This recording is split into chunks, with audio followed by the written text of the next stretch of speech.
বৰমাৰ ওচৰত দলবাৰী যোনটো একালব্য বিদ্যালয় ইয়াত মই আজি ভিজিট কৰিছোঁ। বহু দিনৰ পৰা স্থানীয় ৰাইজ আৰু বিভিন্ন পক্ষৰ পৰা এটা আবেদন আছিল যে এবাৰ এই বিদ্যালয়ত আহি পেলাই বৰ্তমান এই বিদ্যালয়ৰ যিখিনি কণ্ডিশ্যন ইয়াৰ ওপৰত বুজনি ল'ব লাগে আৰু আগলৈকে এই বিদ্যালয় কেনেকৈ চলাই লৈ যাব পাৰে তাৰ কাৰণে এইটো চাব লাগে। তো মিনিষ্ট্ৰী অফ ট্ৰাইবেল এফেয়াৰ্ছৰ অধীনত অসমৰ WPT যি ডিপাৰ্টমেণ্ট সেই ডিপাৰ্টমেণ্টে নিয়মমতে DC বাক্সা জিলা আৰু ইন্সপেক্টৰ অফ স্কুল এটা কমিটি আৰু লোকেল যোনটো ইয়াত মেনেজমেণ্ট কমিটি আছে স্কুলখনৰ এইটো এটা চিষ্টেমেটিক পৰ্যায়ত চলিব লাগে। মানে ষ্টেট লেভেল, ডিষ্ট্ৰিক্ট লেভেল আৰু লোকেল যোনটো আমাৰ মেনেজমেণ্ট কমিটি স্কুল কৰ্তৃপক্ষ। তো ইয়াত আহি যোনটো দুৰৱস্থা দেখা পালোঁ যে এই স্কুলৰ নিৰ্মাণৰ কাৰণে 12 কোটিৰো অধিক ইয়াত ধন আবণ্টন দিয়া হৈছিল, কিন্তু এই ধনটো 12 কোটি খৰচ কৰা হোৱা নাই। ইয়াত গোটেই পেথেটিক এটা দুৰৱস্থা কণ্ডিশ্যন।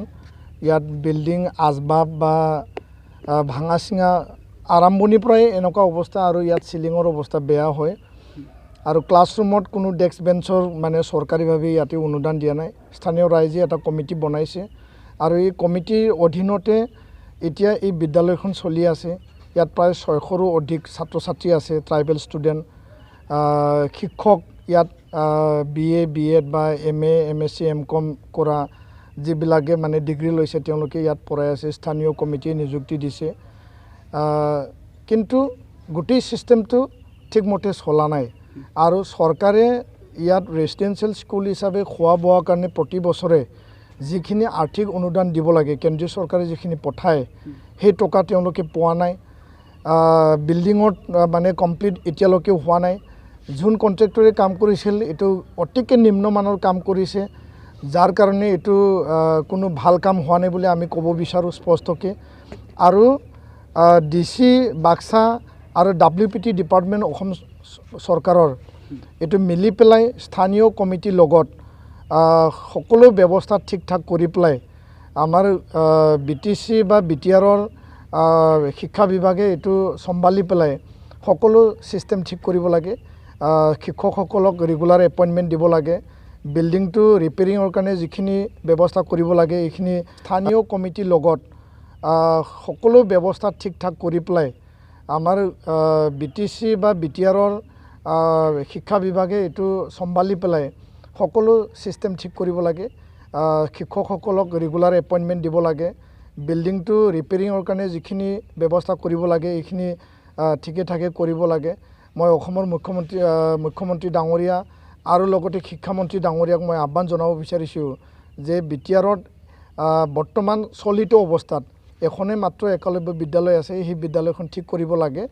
আৰু আন জিলাতো একালব্য বিদ্যালয় আৰম্ভ হ'ব, এইবিলাকো অতি সোনকালে আৰম্ভ কৰিব লাগে, যাতে আমাৰ দৰিদ্ৰ দুখীয়া ল'ৰা ছোৱালীবিলাকে ৰাষ্ট্ৰীয় পৰ্যায়ৰ গুণগত আৰু ভাল শিক্ষা তেওঁলোকে পাব পাৰে, ইয়াৰ কাৰণে ব্যৱস্থা ল'ব লাগে। আৰু দলবাৰী একালব্য বিদ্যালয়খন ঠিক কৰিবৰ কাৰণে সকলো পক্ষে অতি সোনকালে এটা ব্যৱস্থাৰ মাজেৰে এইটো মীমাংসা কৰি দিব লাগে আৰু ইয়াক চৰকাৰী অনুদান মানে পোৱাকৈ সকলো ব্যৱস্থা ঠিক কৰিব লাগে, এইটো আমি দাবী জনাইছোঁ। नोंथांमोनहा NBNN नार्सिं फरायनो गोसो दं नामा?